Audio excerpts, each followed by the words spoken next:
6 weeks of receiving a vaccine dose. For this reason, the FDA required each of the authorized COVID-19 vaccines to be studied for at least 2 months, or equally 8 weeks, after the final dose. Millions of people have received COVID-19 vaccines, and no long-term side effects have been detected. If a side effect were to be present, it would have made itself known and presented itself in many forms, but it has not. What people tend to think about though is that the long-term effects your body has after contracting COVID-19. Long-term effects tend to appear in 80% of COVID-19 hospitalized patients. Healthline, a health news website, reports mainly affecting people with underlying health conditions with long-lasting to permanent effects. Some long-term effects include a loss of taste, loss of smell, cough, joint pain, chest pain, breathing problems, organ damage, and even brain damage was reported by Dr. Rachel Sabner, an infectious disease specialist, reported cases of memory loss, reduced attention, sleep loss, and the inability to think straight, which was later named COVID-19 brain fog. With COVID-19, there is an activation of the immune system that persists for months, which can affect neural connections to the brain, Dr. Sabner says. The stress of navigating COVID-19, constantly being in fight mode, can affect the brain function too. It is true that the fatality rate of COVID-19 is low, but having long-term effects that will eventually speed up your living process, sending you to the grave faster, is highly present. All this can be prevented with attaining the vaccine. College students have had their whole lives in front of them and are the future of our generation to come. Also, bodily autonomy can be seen as problematic and impractical. Of course, it is your God-given right to decide what you put in your body is your choice, but that does not mean that it is the right choice or even the healthy choice for your body. If someone wanted to drink 30 cans of Dr. Pepper in one sitting, they can because it is their right to do so. But is it healthy? No. One of the main problems in university campuses is the consumption of drugs and alcohol and the effects it has on a person's body. College students are told many times over and over that drugs and alcohol are very bad and can easily become deadly, but that does not stop them from putting that into their own bodies. And what becomes dangerous for those products is that they can be abused and manipulated. According to the National Survey on Drug Use and Health, 54.9% of full-time college students between the ages of 18 and 22 drank alcohol in the past month, which is 10% higher than non-college students of the same age. Around 80% of college students, 4 out of every 5, consume alcohol to some degree, which was reported by the Alcohol Rehab Guide. It's estimated that 50% of students engage in binge drinking, which involves consuming too much alcohol in too little time. In Texas, we already have a mandatory vaccine put in place in order to attend college already, the meningitis shot. Adopting a COVID-19 vaccine will ensure safety not only to students, but professors, staff, and everyone involved in making university life possible.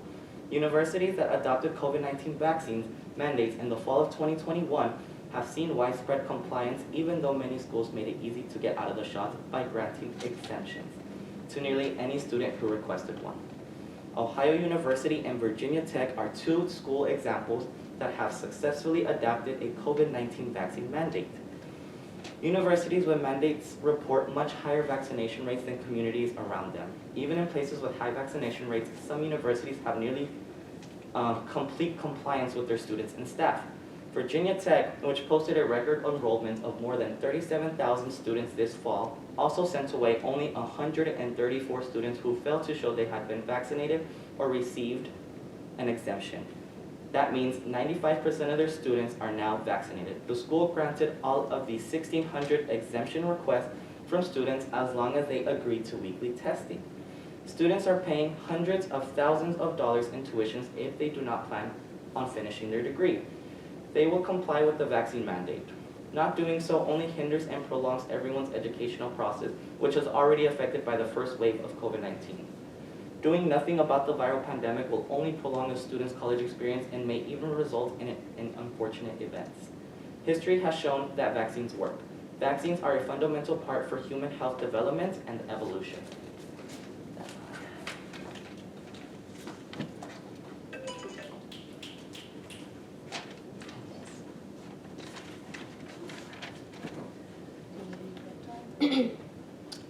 Just go for it.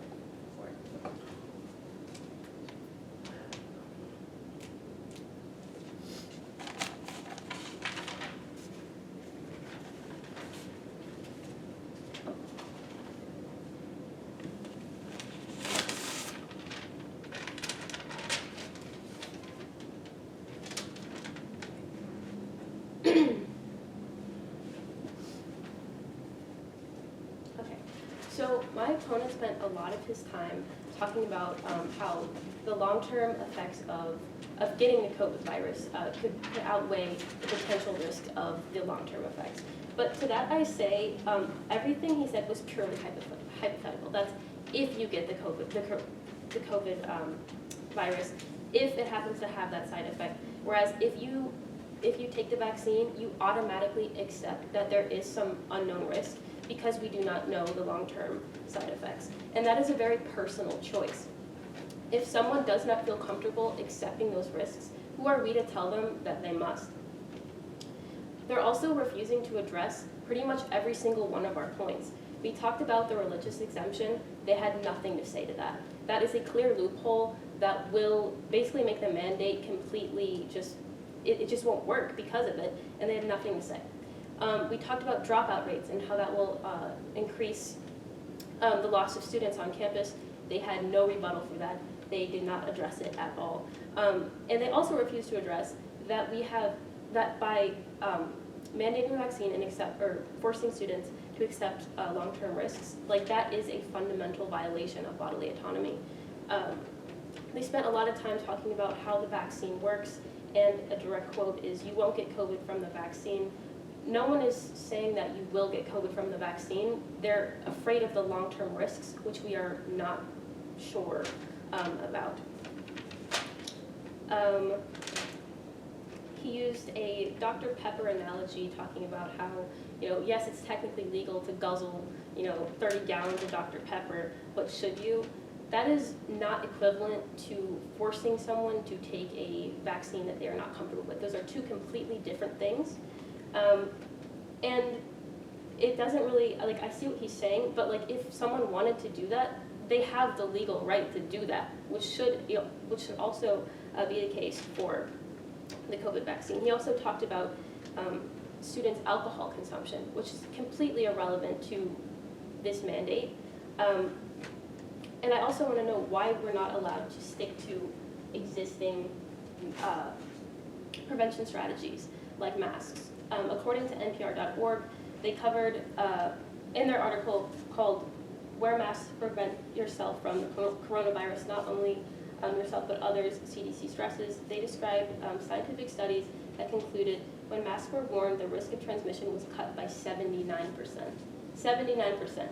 And when social distancing, according to PubMed.com, .gov, in their article, "How Effective Are Social Distancing Policies? Evidence on the Fight Against COVID-19," within 3 weeks, these policies avoided 84% of potential COVID-19 cases. 84%.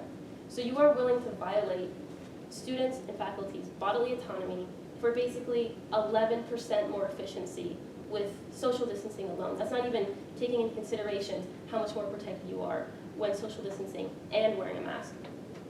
And he mentioned that bodily autonomy isn't always a good thing. That is what our government is literally founded on. We do have the right to bodily autonomy. It's a critical component of the right to privacy, which is protected in the Constitution as decided in Griswold versus Connecticut in 1965, McFall v. Schimpf 1978, and the courts, and in the case of Roe v. Wade, which was in 1973. The U.S. Supreme Court has interpreted the Constitution to protect these rights. But I want to also point out how literally dystopian is it to force almost half of the population to inject themselves with something that they are uncomfortable with. Who are colleges to tell almost half of the student body that they must have a vaccination that makes them anxious, uncomfortable? It can have long-term effects that affect them well beyond their college years. The difference between mandated vaccines like polio and meningitis, as I have stated, is they have been around for decades. We can feel safe knowing that there's not as much risk. For example, the polio vaccine has been around for 66 years. COVID vaccine has been around for, a year? We don't know what will happen 10 years from now. The meningitis vaccine has been around for 22 years. That's 2 decades of proof. So we know that nothing bad will happen for years to come. I also touched on boosters. We don't know All right, you guys ready to present? Yeah. You got this. You guys can do this. Wait, isn't it all of us? Yeah, it's all of us. We're all. Oh. Yeah. It's a shouting match. Oh my god. How long is this? 2 minutes, right? Oh, 3 minutes. Oh, yeah. Let's go. Let's start. Whenever the first person starts talking. All right, so at the beginning of my opening speech, I mentioned that masks were a preventative measure, but not the best measure. Businesses are having to call the police on people who are refusing to wear masks in public settings, and they're having to kick people out. That is You a do not to have to our wear point. masks in public settings. That is not a government officiated law. Also, I want to talk about how they said not getting the vaccine puts older people at risk. First of all, most people on college campuses are not of the 80-year-old age range that But they who are they mentioned. going back home Mostly to? they're Grandparents. the colleges have people no out of state, jurisdiction people out of the to country. manage So the they're gonna risk of your affect other family people in and your different ways, neighbors. not That is just far college beyond their range campuses. of control. That's It should be a personal choice, your family's choice. Professors are of older age in colleges though. A lot of our professors are above the age Yes, of but if 40. they choose to, they can choose to teach those lessons And they can also online. choose And to that's take the the vaccine majority if they of so college. But I thought We're you not guys saying said that that vaccines online. Professors that are We're Didn't younger you guys and say that and they are online school perfectly affected comfortable by taking digital care of a form? large group of people. Yeah, I thought about online 60, school and affected they wear masks education. and Older do people social are distancing, not, and you they know, feel very as fluent with comfortable that. technology So like clearly, younger if that people are. works, and students are also abiding And by speaking those about laws. technology, Everyone we has didn't masks have every the single same day, technology every for day. polio Everyone and wears the masks and makes meningitis everyone else vaccine feel 60 years comfortable. ago. And if that We works did, well, you know, why are as we human allowed to do development that? progresses, so does our The vaccine. technology. You're The not reason refuting why the the COVID-19 effectiveness of the vaccine has vaccine. developed so Vaccine quickly works. is because we We have are the technology, forcing you know, people. power to do But you so. guys said Against that their it was will. dystopian to force people to have a COVID-19 vaccine, but you're okay with the other vaccine mandates. That's kind of a What you contradiction. have failed to recognize is the decades of evidence. But how did they There's get no the long-term evidence? How did effect. they get the waited Why evidence? won't you and guys they had acknowledge? time. How did they And get they the had evidence tests without that giving the people were vaccine? There is no not way to get required evidence to of be long-term in. effects They- if the vaccine is never given. Then I But also you should like not how you force guys people to said be that the test government, subjects you in know, something if they do not founded want to their be. whole They did base that on research bodily for meningitis autonomy. and for the polio either on the animals or they did it on people who were willing to participate in the experience. We are college students in the prime of our life. We do not agree So to can you guys remind me how participate the in a government ties with bodily autonomy? And it is a fundamental component of, it's what our society is built on. It has been proven that we have It is bodily our right as an autonomy American in court citizen. cases, like Roe v. But Wade. government people aren't medical professions. What do they know about health? It's And- the government. Are you gonna tell the government they can't make rules? But they're put in place to ensure our safety, our health, and our life. They And are, but the they- quickest solution isn't necessarily the best one. It wasn't a quick solution. Yeah, it was. The COVID stuff, It's like not. the Spanish. We've been in a pandemic It's been under 2 testing years. by the CDC and the FDA, so I doubt that it was a quick process for them to just. And also, The masks just vaccine help has been prevent, changing, it though, doesn't, and the Because vaccine they've has been Vaccine is finding, 100% it's not a effective. mandate right Keep now, that so in the mind. They people. act like the COVID-19 vaccine is is going to make sure you 92% never get the effective. virus. It's only 95% effective. It What works. 95? isn't And the effective And are how- masks, and how is it because masks don't effective help as a dismantle the mask? disease. 95% effective, how effective is a mask? Time.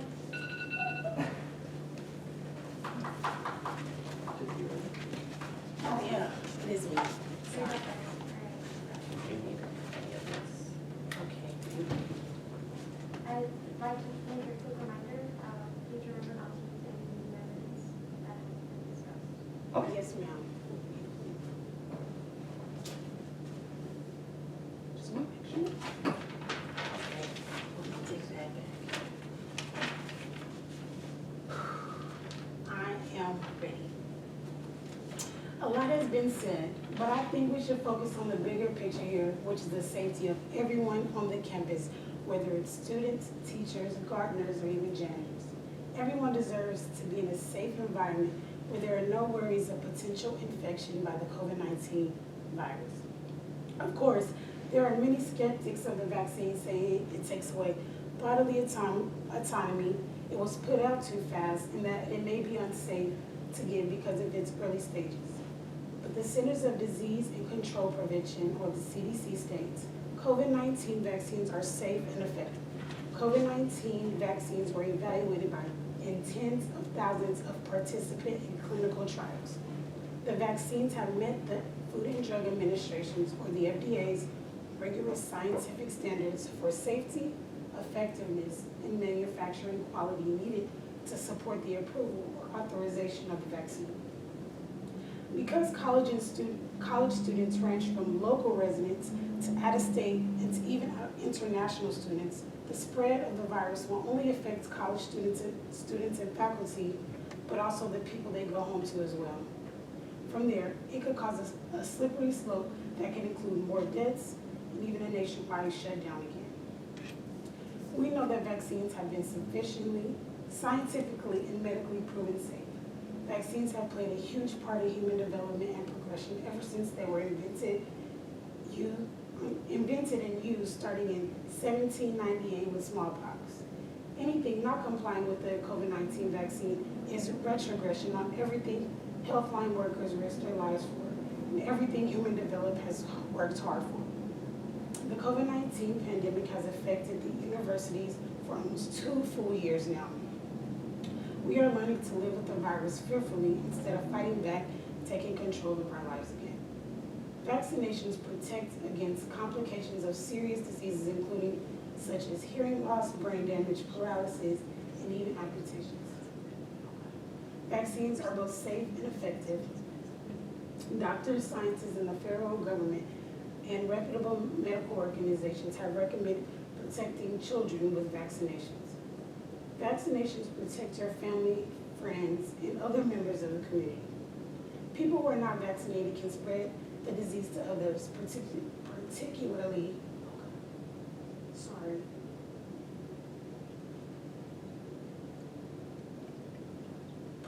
to those who are too young to be vaccinated, or older people with weakened immune systems.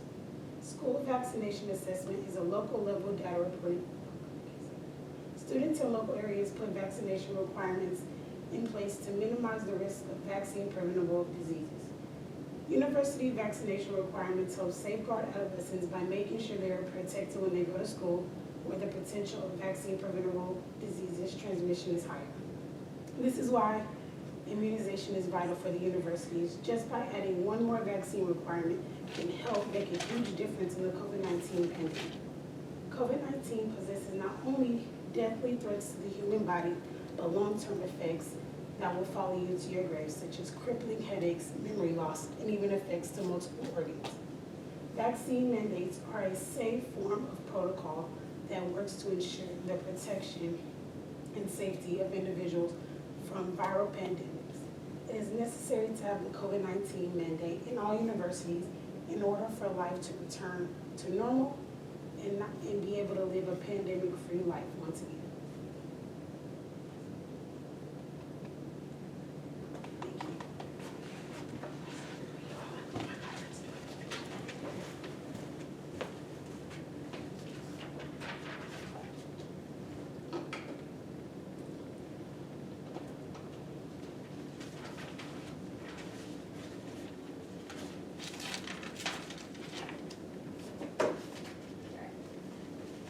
Hello there once again. First of all, thank you all for coming out today. I really appreciate everybody being here. I also like to thank our opponents. You guys fought well.